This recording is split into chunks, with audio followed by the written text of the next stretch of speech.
Last week I started talking about government and the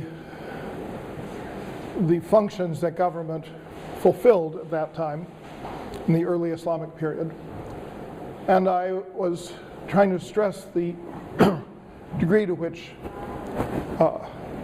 collecting money to pay an army and then using the army to defend the Muslim community was the central function of government. Not legislation, which was carved off as something to be done, in accordance with religious texts, which the government was not authorized to either approve or define. Then you had the creation of a justice ministry that appointed judges in different cities. And the judges would come to a city and they would preside over the court, over the qadi court. But there would be people within each community who were designated as official witnesses, like our notaries public, with the added function that when a court wanted to collect evidence or testimony from people or in places that the court had to go to the people instead of the people coming to the court. If something happened out in a village, they could send a witness essentially as an officer of the court who could take testimony and make observations. Probably if you decide to write a series of murder mysteries based on medieval Islamic law, you should pick a witness as your functionary so that you get them to move around place to place. The qadi just stays there in his room and hears testimony and comes to judgments. But you had another function that was neither the function of the witness nor the function of the qadi, and this was a function of giving opinions. An opinion in Islamic law is called a fatwa. It is always given in response to a question. In the history of legal writing, many of these questions are schoolbook questions, where somebody hypothesizes a question and then they have an answer. But essentially, the fatwa has to be seen as a response to a question rather than something that relates either to the testimony of witnesses or to some general principle, although general principles may be involved in the fatwa. The function of giving an opinion was known as iftah, and the person who did it was known as a mufti. A mufti comes in time to be an official appointee of the state, but in the first, I would say probably in the first 3 centuries of Islam, iftah seems to be a role that individual ulama, individual religious scholars filled without being designated as muftis and without receiving a particular recognition of this as a post. So that if you went to court, you were expected to produce witnesses to support your case. The other side would produce witnesses. You had no lawyer.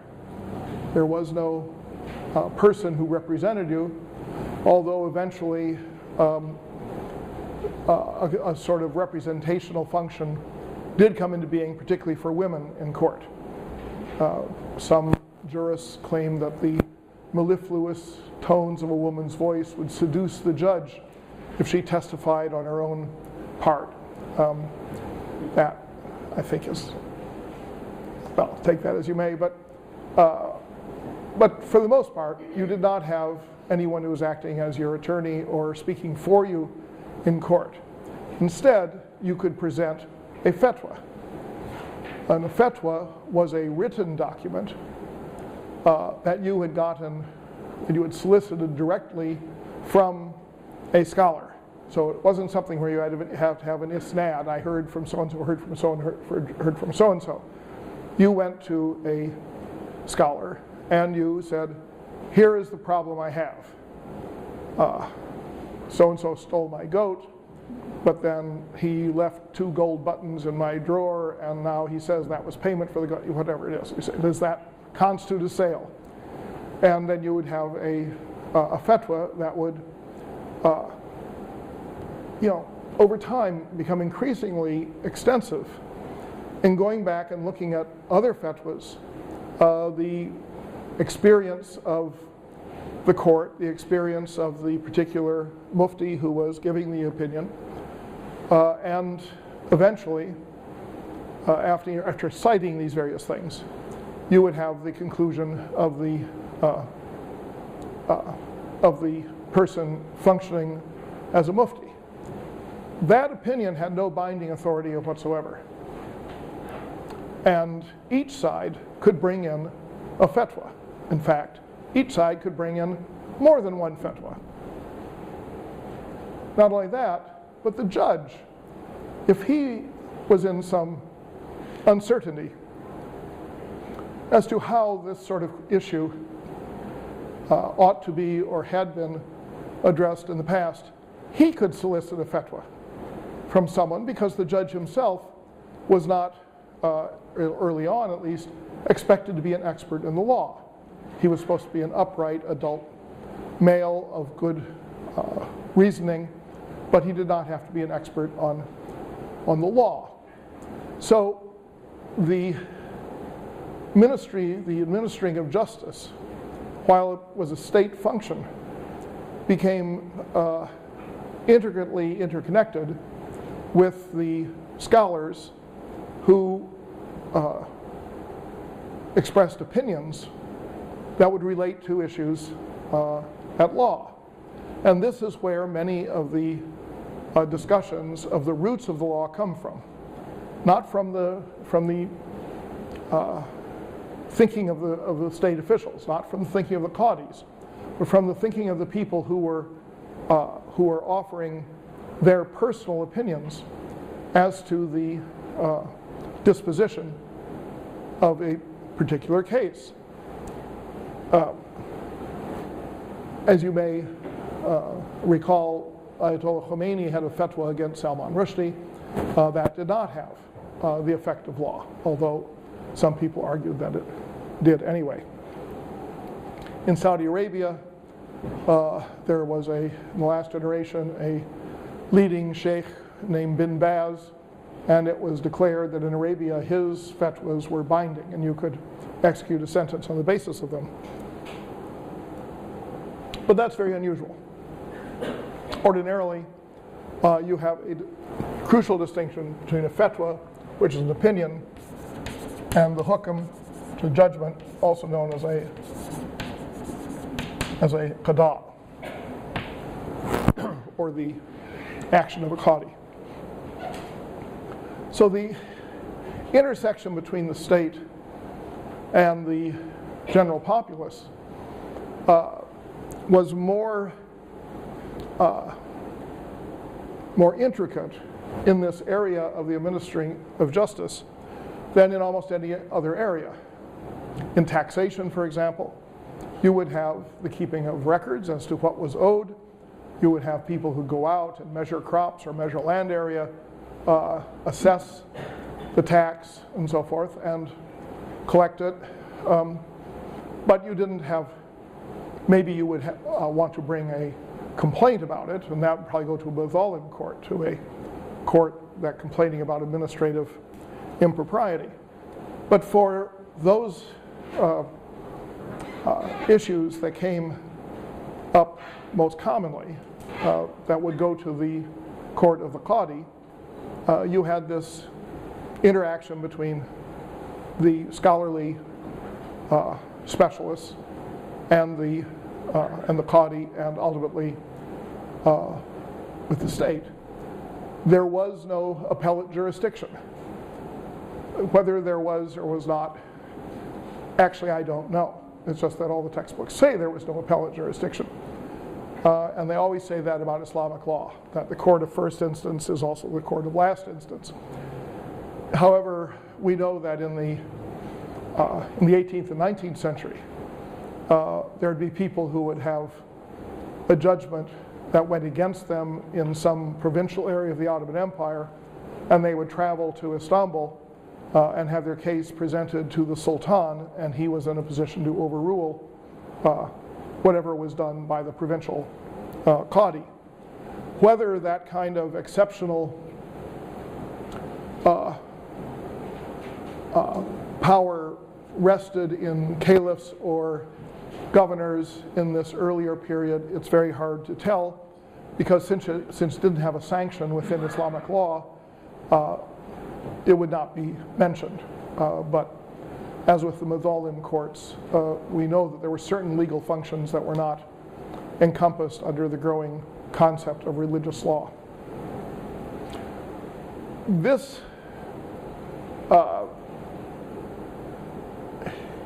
relationship between government and society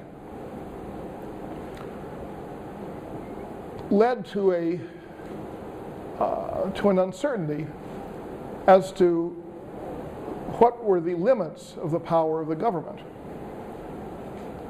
Very often, modern theorists have surmised that these early states, like the caliphate, essentially the ruler was all powerful and he could do whatever he wanted, that you did not have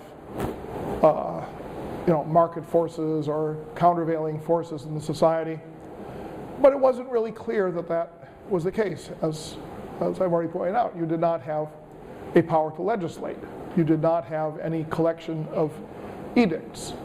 When you think of, say, the contemporary Byzantine Empire, you had an enormous collection made of all of the edicts of the emperors, going back to the beginning of of Rome, really.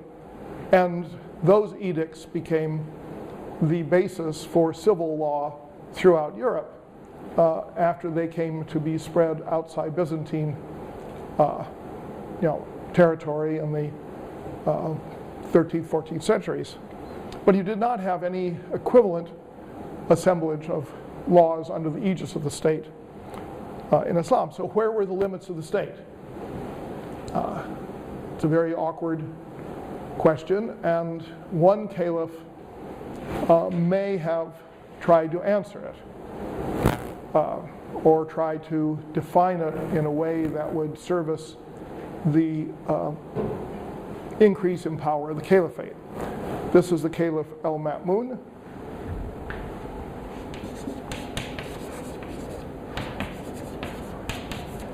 Regarded as a key figure by historians today, not necessarily regarded as a key figure in the earlier historical tradition, perhaps because what he attempted to do was not ultimately successful, and therefore he did not provide a precedent that would flourish in historical memory. He was the son of the fifth Caliph Harun al-Rashid, who died in 809, maybe, or some date very close to that. And supposedly, when he saw that he was coming to the end of his reign, he took his two sons, al-Amin and al-Ma'mun, to Mecca on a pilgrimage, along with key members of the Barmakid family, who were the administrative honchos at that time. And he had each of these sons had a letter composed for each of them, and these letters were hung in the Kaaba in Mecca to make them even more sacrosanct. They were signed by all the parties and so forth. We don't have the letters in their original form. What we do have are chronicles that give you the text of the letters. And the text of the letters showed that Al-Amin was to be the caliph after his father Harun, and his brother Ma'mun would follow him as caliph, and that during Al-Amin's caliphate, Al-Ma'mun would have essentially an independent state in Iran and Central Asia. The texts of the letters that are preserved in the chronicles are forged, or at least one of them is forged. It's astonishing that this was not noticed for, 1,200 years? One of my graduate students, Tayyab al-Hibri, who teaches at professor of Arabic at University of Massachusetts in Amherst, read through the texts of the letters as they were preserved in the various chronicles, and he came to my office and said, there's a forgery here. And I thought, no, I heard H.A.R. Gibb lecture on this, and I'm sure he heard somebody else lecture on it. We've all lectured on it. We've been saying it for, literally hundreds of years that this is what happened. He said, yeah, but the letters are forged. And what he showed, and it was incontrovertible once he pointed it out. Everyone pretty much agreed that he got it right. What he showed was that the letter from Al-Amin that gave him the caliphate, but required that he recognize the complete independence of his brother Al-Ma'mun, that might have been genuine. But Al-Ma'mun's letter was written after Al-Ma'mun won a civil war against Al-Amin, and then had the letter edited to fit the circumstances of the civil war, those circumstances being that Al-Ma'mun charged that Al-Amin violated his letter, and therefore it was justified to attack Al-Amin in Baghdad and in fact to kill him. All of the chronicles that are preserved that have these letters were written after Al-Ma'mun won. Who exactly altered the letters isn't certain, but they show up. There are different texts in different chronicles that differ slightly, but enough to show that there was no agreement and that the original letter has been changed. But this was an important event because it was a civil war within the Abbasid family. It was a caliph being killed by the person who wanted to be the caliph in place of the caliph. It involved an army from Iran that basically sacked the city of Baghdad, or captured the city of Baghdad, and it was led by an Iranian general named Tahir, who then became the most powerful person in the state.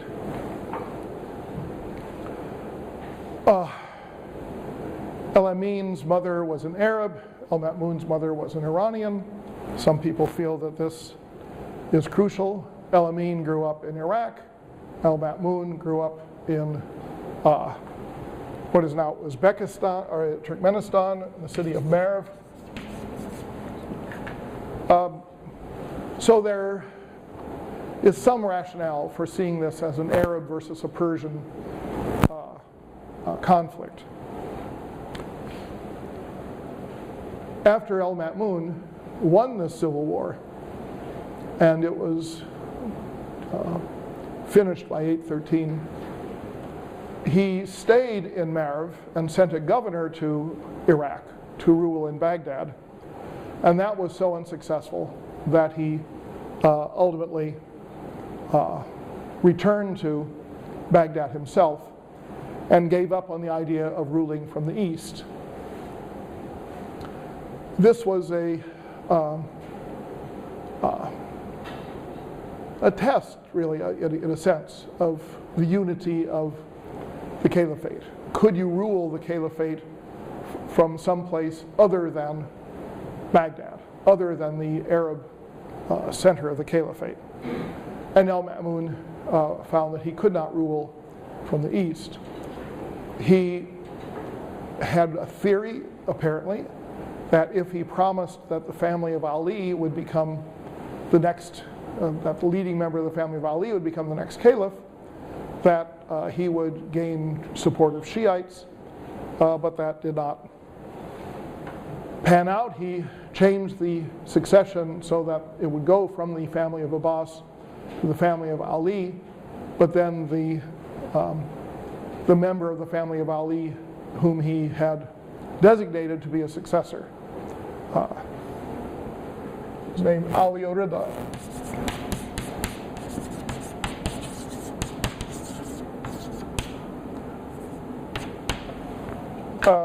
He died, and he died in northeastern Iran, and where he was buried is now the city of Mashhad, which is the second largest city in Iran. And this became an enormous shrine center for Iranian Shiites, but not right away. Oddly enough, it's the same city where Harun al-Rashid died and was buried. And so you had two different crucial figures, a Sunni figure, Harun, and a Shiite figure, Ali Rida. So Ma'mun came back to Baghdad. His effort to ingratiate himself with the Shiites had failed. He had been unable to rule from the east. And so in 833, he did this one thing that has made him the most controversial of all the Abbasid caliphs. And that was to issue orders requiring that people, either people holding government positions or people holding positions with respect to mosques, agree with his interpretation of theological issues that were central to Islamic thinking at the time. In other words, he tried to have a loyalty test by which you could not hold a government position unless you subscribed to the same beliefs that he was espousing. And this loyalty test was known as the Mihna. Imtihans from the same root, a modern word for an exam.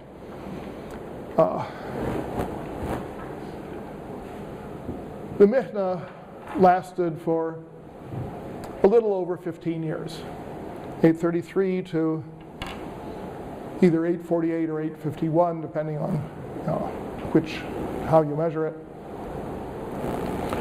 That went through the caliphate of Ma'mun, and his brother's son, and so forth. In other words, went through three caliphates, and came to an end early in the fourth.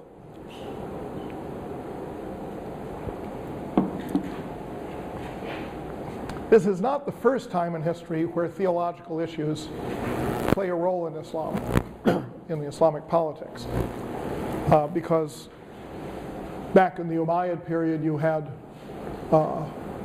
questions about who should be considered the imam, who should be considered the leader of the community. Should it be a Shiite? Should it be someone chosen by the people in general?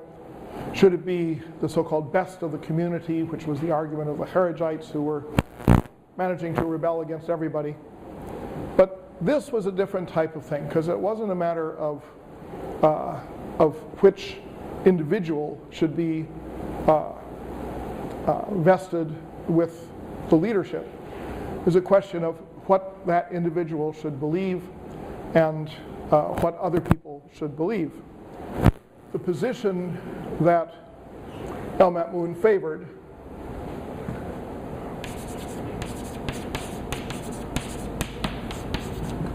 was the Mu'tazila position.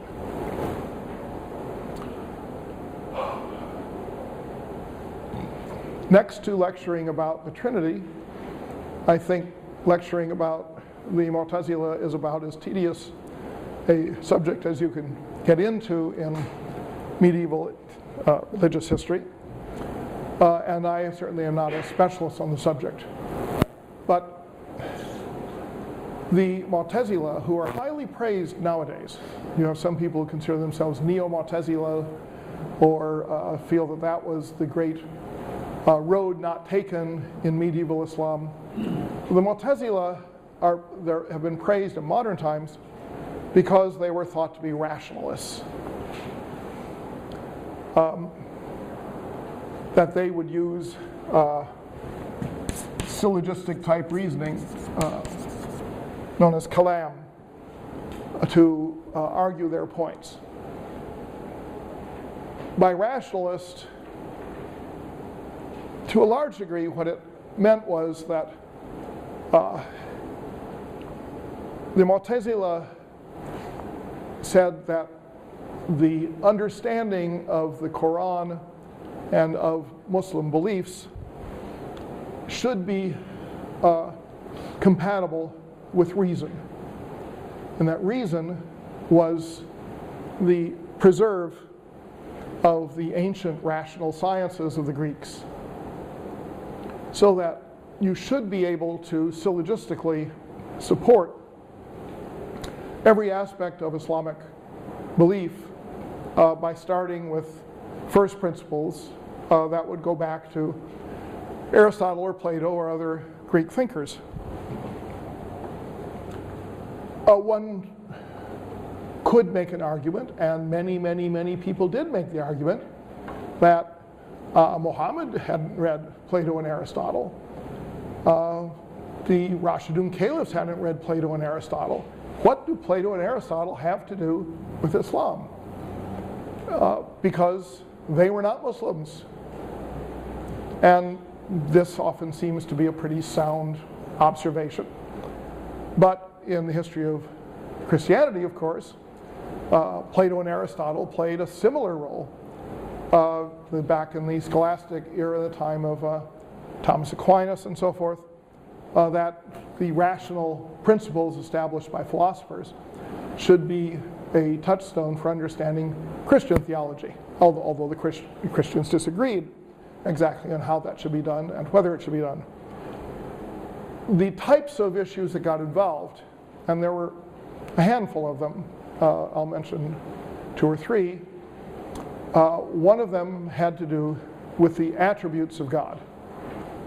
And attributes of God were things where you had a term in the Quran that would say, so-and-so, let us say, the compassionate, the merciful, to talk about things that were in the very first surah of the Quran. Those attributes, fine, you're talking about, laudable principles. But there were some attributes of the Quran and of God, seemingly mentioned in the Quran, that were awkward because they seemed to suggest a physical form for God. And here, the mention of God's throne or chair, the kursi, became a test case. If God has a place to sit, then surely God must have a seat to sit upon the place. And what kind of God has a backside? That's indecent. God, as we know from Platonic notions, is spherical and invisible and ineffable. There's no effing with God, so to speak. But the Quran referred to God's throne. So how should one understand that? One way to do this was to say that was all figurative speech. That there wasn't a real throne, there wasn't a real seat on the throne. This was just figurative. It was, representing God's power or his dominion or something like that. But there were people who read the Quran and said, I kind of like the idea of God's throne. God sitting on the throne. It's not entirely impossible that some of the people who were offended by this were people who had either themselves or their families converted from Christianity and had seen pictures of Christ enthroned in icons or in churches. Said, what's wrong with having a throne? So that was the issue of God's attributes. Then there was the issue of what is the Quran? The Quran internally presents itself as God's word and makes it clear that this is a message delivered to a group of humans for one last time, having been delivered previously to other groups of humans. It is delivered in clear Arabic, a famous oxymoron. And the other people had gotten it in some other language that wasn't as clear as Arabic. So it was, eternally in Arabic.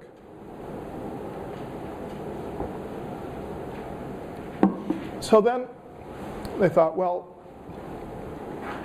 in terms of thinking about the causes of things, was there a moment before God opened the mouth he did not have and emitted the message of the Quran? Is there a silence before, maybe a clearing of the non-existent throat? What is there before the message of the Quran? Muslims who had come to accept every word of the Quran as being divine revelation were very upset by the idea that there was a time when there was no Quran. This was known as the thesis of the created Quran, that you had God, and then you had God creating the Quran. People said, no, the Quran is eternal. It's always been there. And people said, well, if God is eternal, and if the Quran is eternal, then you have two gods. You have God and you have the Quran. How can you have two things that are co-eternal? Now you're beginning to sneak over into that crazy Christian territory where they have three things that are co-eternal, the Father, Son, and Holy Spirit. And everyone knows that that's incomprehensible. But we're Muslims. We believe in one God, and if you have one God, then the Quran must be created. So the people who were Mu'tazila said that you had a created Quran, and those who were against the Mu'tazila said, no, the Quran is uncreated. A third issue that, in the long run, weighs fairly heavily, and this is the issue of God's justice. It's by the 1000s, the Mu'tazila are often referred to simply as the party of justice, the Madhhabul Adl. Justice here is related to the judgment in the hereafter.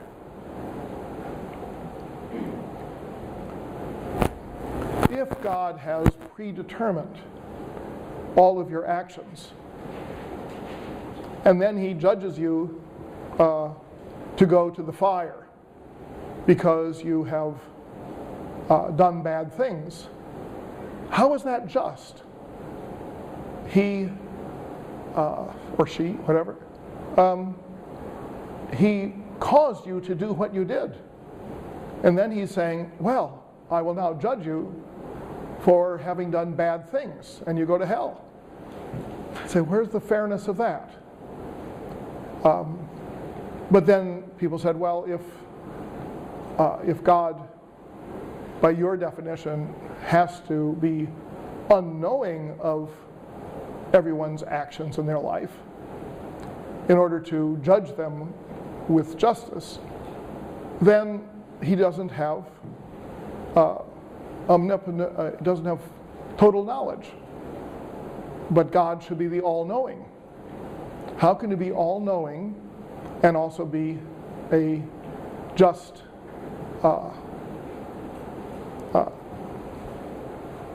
judge of souls after death? So the Mu'tazila were in favor of justice, and therefore much less inclined to think of God as all-knowing or having predestination, which would be implied by the all-knowing concept. These became fighting concepts. So anyone who said God had a seat was considered an anthropomorphist, and that was bad because that was moving in the direction of idol worship. And everyone who challenged the notion of God's justice, they were considered a fatalist, and that was moving in another bad direction. So the Mu'tazilites felt that they had a very strong rational case for interpreting the Quran in the way they did. And probably at that time, it was the most thoroughly worked out notion of how to think about the things that were in the Quran and how they were articulated. But for many, many Muslims, this doctrine was offensive. They felt that it put the emphasis on kalam, on rational argument, instead of on reading, memorizing, and adhering to the letter of the Quran. So you had a great dispute, and the Mihna was the crucial point of that dispute. By articulating this dispute from the government side in terms of prohibiting people who disagreed with the Mu'tazili position from holding official positions, or in some of the documents or some of the reports, they're not real documents, some of the reports we have saying that no one should be allowed to hang out in the mosque unless they agreed with the Mu'tazili position. The person who was in a position to enforce this was the Qadi. So that you could send a Qadi to a city, and he would then be the commissar who would say, nobody has standing in my court unless he subscribes to the Mu'tazila position. In one city in Iran, where we have some detail, it appears that the Qadi, when he arrived, tore up the witness list.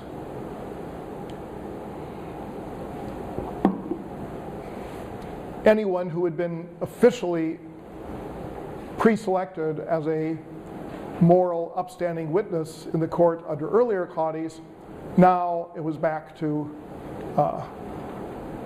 regular society, and your privileged position was gone. The eminent people of Isfahan, where this took place, went and essentially staged a sit-in of some kind, and ultimately the Qadi was withdrawn. We don't know much about other outlying areas. Most of what we know about the Mihna occurred in Baghdad itself, where you had one leading figure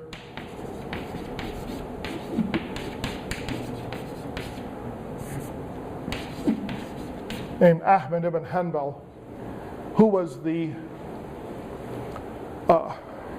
person who put the anti-Mu'tazili case most strongly before any notion of a loyalty oath. He was imprisoned. He also was a very important collector of hadith. And of course, many of the Mu'tazili principles ran afoul of hadith, just as they ran afoul of verses in the Quran.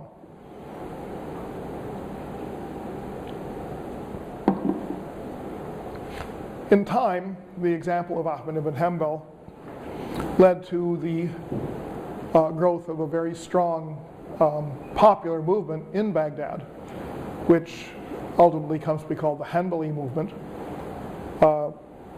It is primarily a Baghdad legal theological position in the 800s and only spreads gradually to other areas, primarily to Syria in the 1200s, and then to Arabia in the 1700s, and becomes tied in with what we call the Wahhabi movement. And the Hanbali legal and theological orientation is what underlies the Wahhabi beliefs of today, which are also the beliefs that are more generally associated with the word Salafi, and with people whom we don't necessarily esteem politically at the present moment, which has nothing to do with their theology. It's simply the way it worked out. But the Hanbali movement, under that name, did not spread very much outside of Baghdad in the early going. Instead, you had other people who were giving their own interpretations of how the law should be interpreted.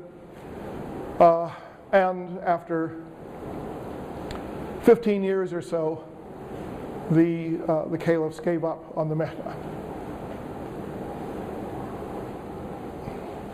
My impression of this, when I look at it, is that if this had succeeded, you would have had a very significant change in the nature of the caliphate. You would have had the caliph in a position to declare what was Orthodox Islam and to impose his opinion of Islam on all of the people who worked for his government, essentially throughout the caliphate.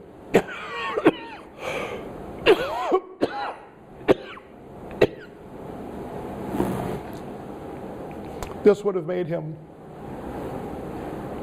rather similar to the Byzantine emperors of that time. Would have established the grounds for a sort of a church, some sort of official organization, probably focused around the administering of justice, and then rival organizations that would challenge that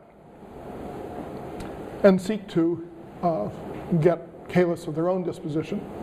There were a couple of later Abbasid caliphs who put out official statements of their theological beliefs that were pro-Hanbali, but no one ever tried to enforce it from the position of the caliph, other than Ma'mun. So if Islam was ever going to develop into a structured faith with the caliphal government at the center, this was the time when that should happen, and it didn't happen. So the caliphate proceeds on without a clear sense of how this government relates to the faith of the populace. That is, in this time, we're talking here about the 830s down to the 850s. This is a period of very rapid growth, apparently, of Islam in Iraq and Iran, at least. A little bit later in Syria and Egypt. So you're having a huge growth numerically in the number of Muslims, and this effort to structure that growth under the aegis of a caliph came to naught, leading to a decentralization in which people were oriented toward the religious elite of their own community. It also put an emphasis on the issues of law, particularly as they dovetailed with some of these theological issues, so that by the 900s, a very substantial percentage of those people who are ulama, who are masters of religious sciences, by the 900s, a substantial number of these people are also known as faqih.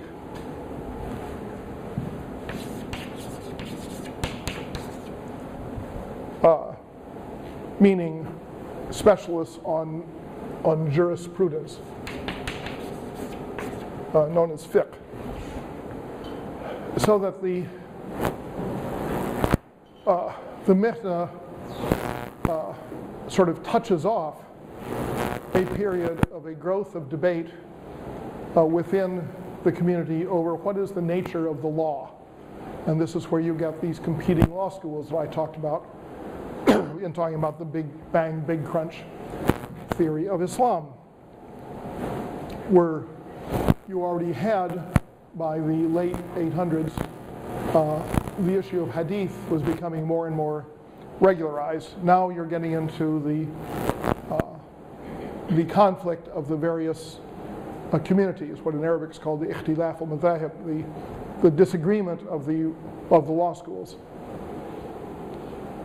And the government is sort of left out of this. If the government had remained strong and rich, it's not clear that it would not have had other opportunities to enforce its centrality in the Muslim community. But by the late 800s, I would say from 860 or so onward, there are increasing financial problems in the caliphate, and there are increasing military problems. So I want to shift now to talk about the economic underpinnings of this burgeoning Islamic society.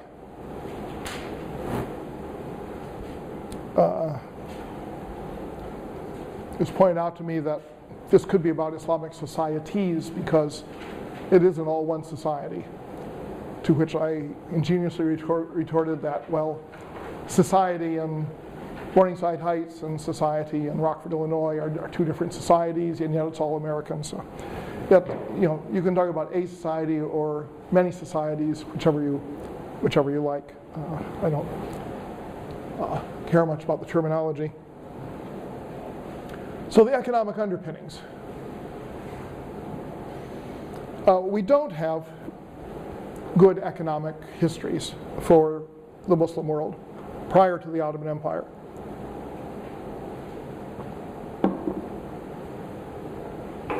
An absolutely astonishing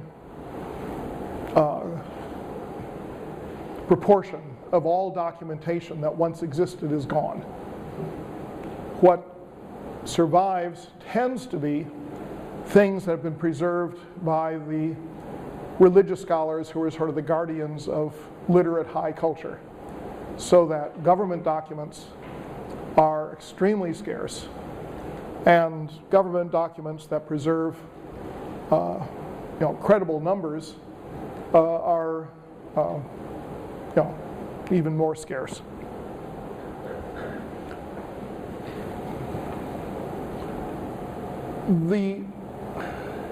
This part of the world, from basically 6000 BC onward, supported itself primarily by growing wheat and barley. And there are people who think, oh, wheat and barley, these must be the the greatest crops ever. Well, they're not. They don't have the highest density of calories per acre. When was the last time that you said, gee, I just feel like some barley today? Well, yes, if you drink beer. But if you don't drink beer, maybe a little,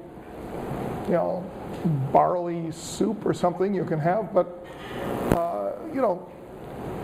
today, the most important crops in the world are not from that era in the Middle East. In other words, potatoes and corn are both from the New World, not from the Old World. But we have come to a point in world history where it's almost sacrosanct to talk about the Fertile Crescent and the origin of agriculture, as if wheat and barley in Mesopotamia, boy, there's grass seed. I really want to eat that. It really doesn't make a lot of sense. If you go back to that same period, say 6,000 BC, and you go to New Guinea, you find that you have domesticated plants that are staple plants that have more calories per acre and taste better. You have bananas, you have taro, you have sugar cane, but it's wheat and barley that have captured the imagination of historians. But there are problems with wheat and barley. There are good things about wheat and barley. One is, and perhaps the primary one, is that they keep well as long as you keep them dry. And so if you want to preserve food over a period of time, they are good for that. They're not the only crops that can be preserved. But wheat and barley do preserve well. On the other hand, they require a lot of treatment. You have to thresh them and winnow them and grind them and cook them, and then what do you have? You have bread. It's a lot of effort to get a fairly commonplace product, and in fact, back in the times we're dealing with, you probably in the Mediterranean area had more people who ate porridge than ate bread, and boiled their grain rather than baking it. The growing of grain was a way that farmers could support families year-round. You would plant the grain, you would harvest it, you would eat it because it preserved well over the dry season or the cold season, whatever season it was not your harvest season, and then you would have enough grain left to plant it again in the spring. You probably planted it by taking either a sharp stick or tying a stone to the end of a stick and dragging it along the ground so that you made a furrow. And if you made a furrow, you could throw in the grain and take care of it, and you would have enough to live on. That was, let's say, from 6,000 to maybe 4,000 BC. That was pretty much what people did. They also had animals. They had sheep, they had goats, they had cattle. But they didn't use the animals for this purpose. Plowing by animals, pulling the plow, arises something like 2,000 to 3,000 years after the animals are known to be domestic. But there is a close association between the beginning of plowing and the beginning of urban society.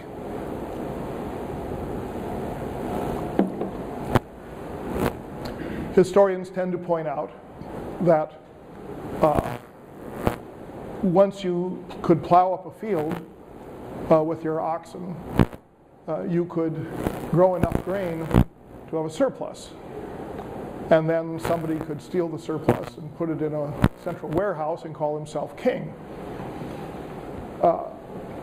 But who in the world invented that idea of pulling the stick with animals instead of with humans? A yoke is what you put on the necks of oxen in order to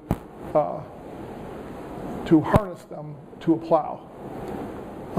The ancient Egyptian word for a yoke had the semantic meaning of to unite, to bring, to unite things. The Hebrew word, on, meant a burden, a punishment. A yoke is a heavy thing that you carry. Essentially, the Egyptian notion was sort of a landlord's notion, and the Hebrew notion was sort of, boy, I wouldn't want to have a yoke on me, and it was kind of the nomad's version. Then you had an Akkadian word for Iraq that was entirely different from both the Hebrew and the ancient Egyptian. And I don't know quite what its meaning was other than yoke, but that's the word you have in modern Arabic, nir, N-I-R, which doesn't have any other meanings in modern Arabic. So it appears that the yoke had a period of invention, seemingly separate in Iraq from what it had in Egypt, which makes sense. Then you had farther to the north, either in today's Turkey or farther north in today's Ukraine, you had another concept, which was the one that produces our word yoke. This was what in Latin was called a jugum, their word for a yoke. And all of the Indo-European languages, from Irish across to Bengali, use some form of this word.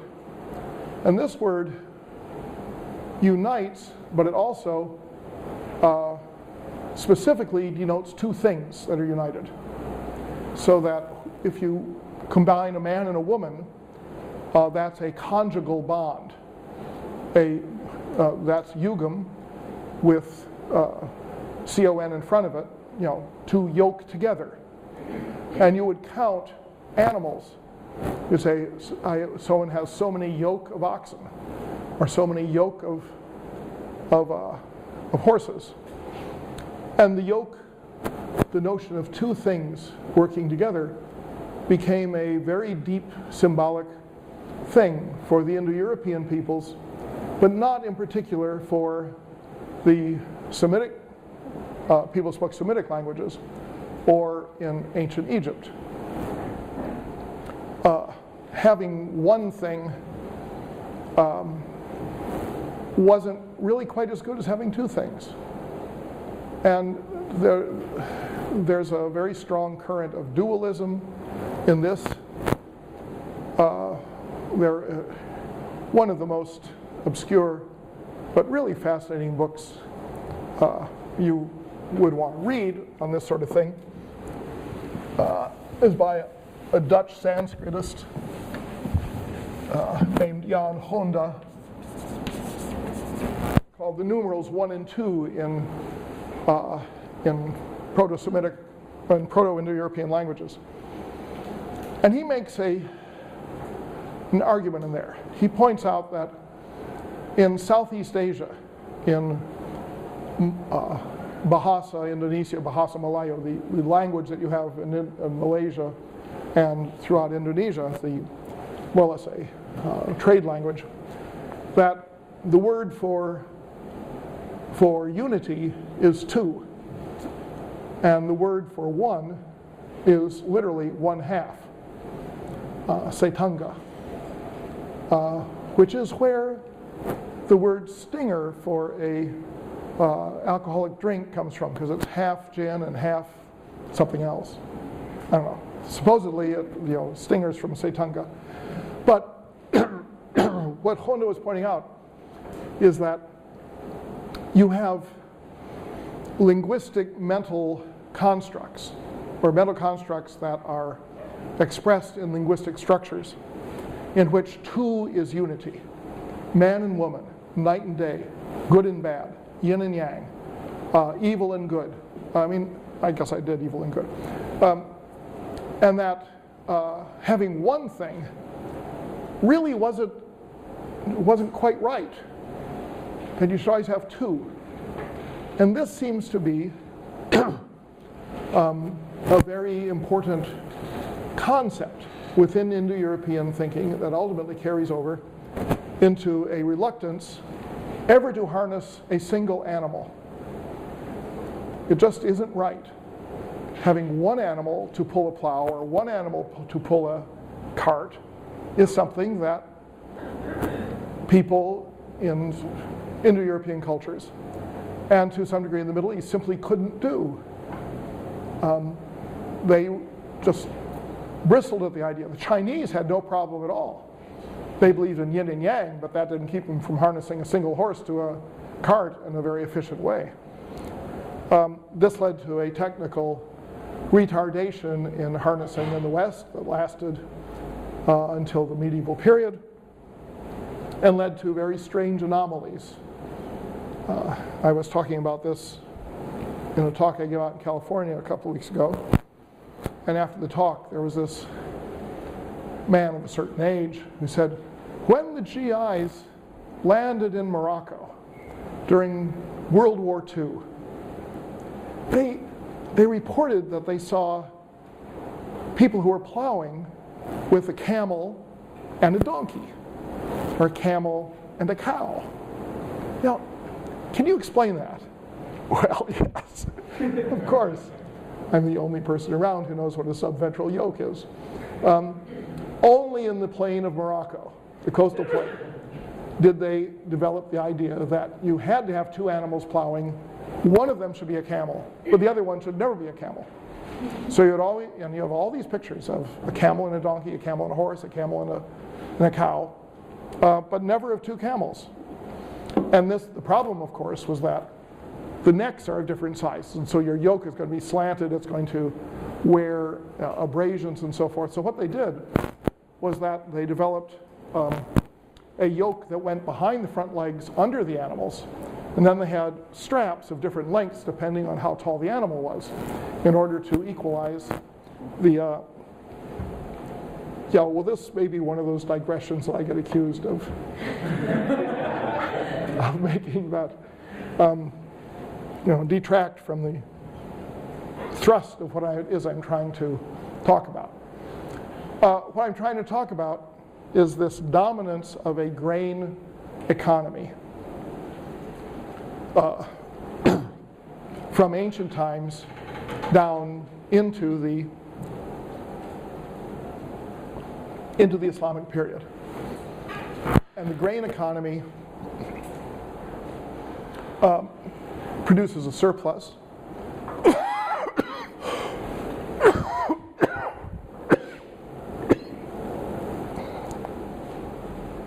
But the problem with the surplus is that to move the crop any significant distance is very expensive. It's not expensive here in Egypt because you have the Nile River. It's not so expensive if you're in Iraq because you have the Tigris and Euphrates and you have various canals. But in other areas where you don't have rivers, your grain economy is fundamentally local. If you have a famine in one city, bringing in grain from another city 100 miles away is going to be a huge effort to bring in enough on camelback to sustain the city. Not only that, but it's not an export product. If you were at a seaport or in a river port, yes, you can export grain. So that Baghdad received a very substantial portion of the grain that it consumed from ISIS land up there in in northern Syria along the Euphrates River. That was developed during the Abbasid period as a major crop area, and they would load the grain onto a raft, and then the raft would be buoyed up by animal skins that could be inflated. They would float it down to the point where the Euphrates comes close to the Tigris, and there were canals that joined the Tigris and the Euphrates, and they could go across the canals and supply Baghdad. There's a reason Baghdad actually could have had 500,000 or 1 million people, as some people have claimed, which, on basis on the local production, would have been impossible.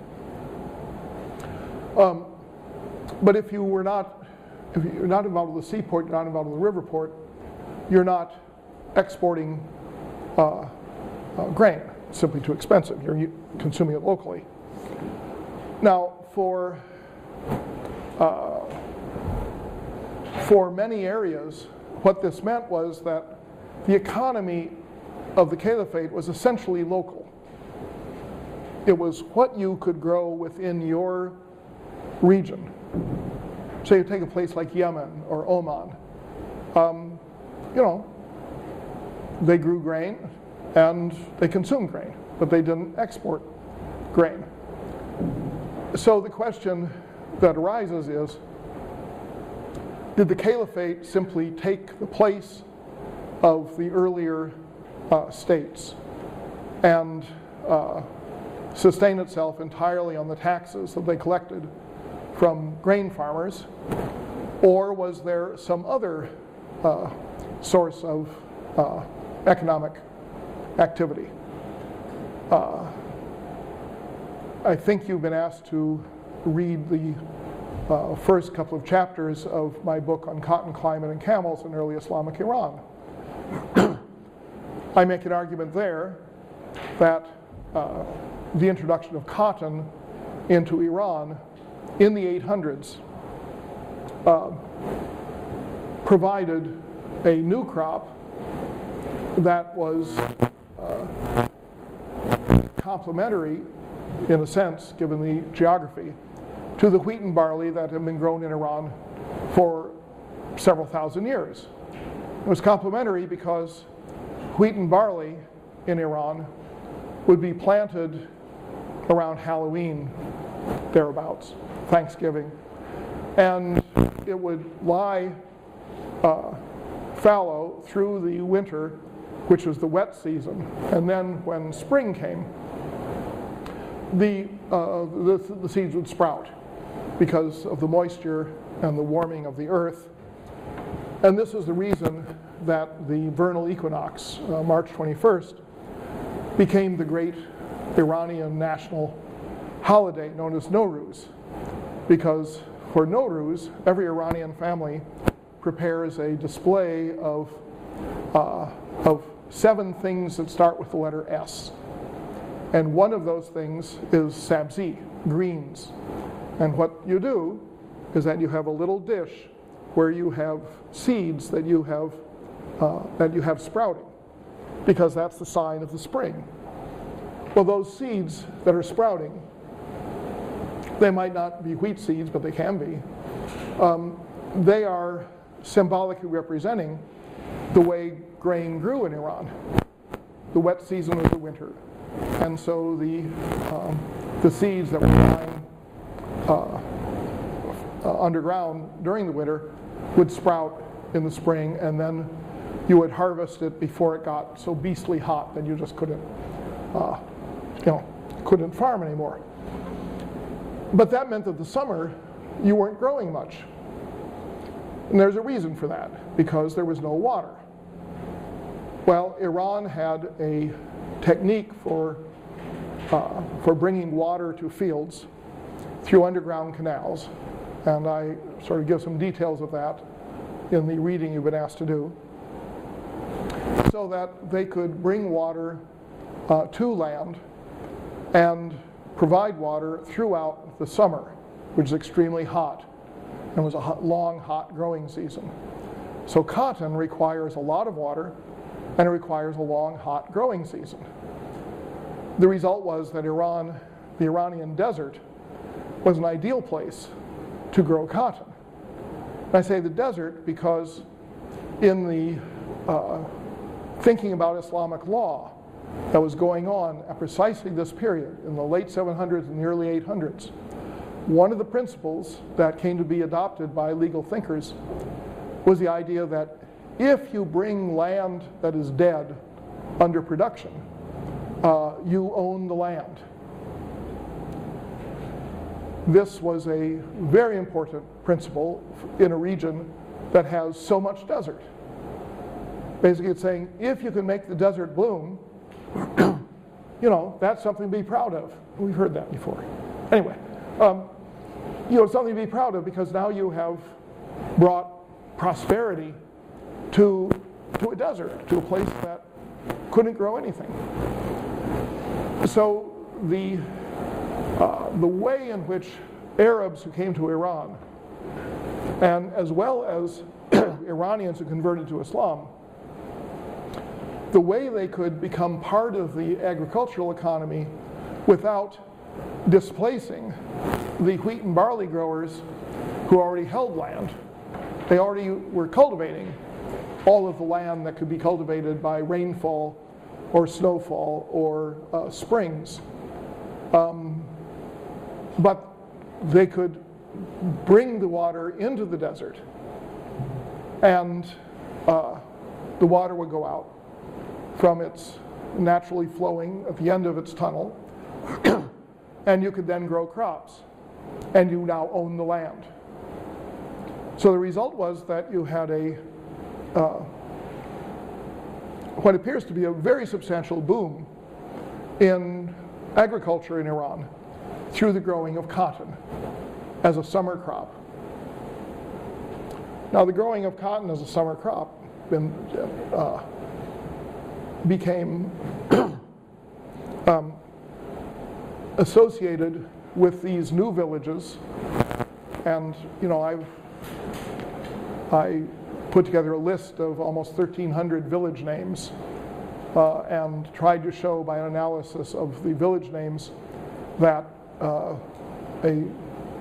about 30% of the villages were irrigated by this underground canal system, and that the village was named after the person who commissioned or had dug the canal, and the names that they had were overwhelmingly Muslim names at a time when most of the Iranian population had not yet converted to Islam.